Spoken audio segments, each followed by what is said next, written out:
L'Éternel est bon. Psaume chapitre 34, versets 7 à 8 nous dit, « L'ange de l'Éternel campe autour de ceux qui le craignent et les délivre. Goûtez et voyez que l'Éternel est bon.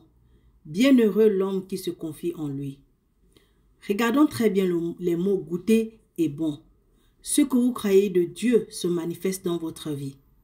Être bon, c'est faire le maximum dans la limite de ses connaissances. Et puisque Dieu est omniscient, il sait parfaitement ce qu'il a de mieux pour chacun. Sa bonté est indéniable. Parce que Dieu est bon, vraiment, constamment, on déborde de bien-être, de sécurité, de paix, de confiance et de joie. Un Dieu bon ne peut pas trahir sa promesse, abandonner ses enfants ou manquer de les aimer et de les bénir. Soyez sûrs qu'en toutes circonstances, il vous traitera de la meilleure façon possible.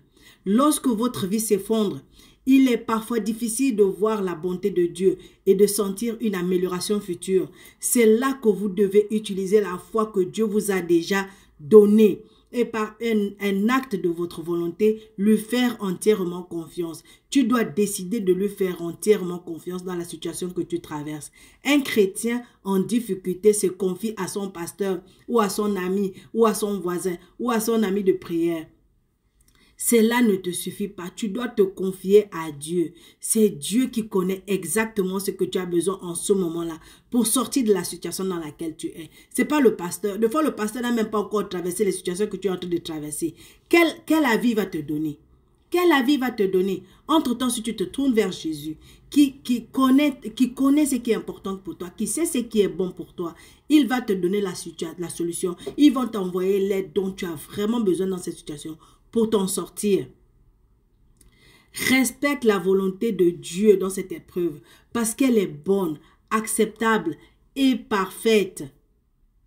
Quelle que soit la sensation que tu ressens en ce moment, finalement, quand tu auras tenu ferme et que tu auras vraiment fait confiance à Dieu, à la fin,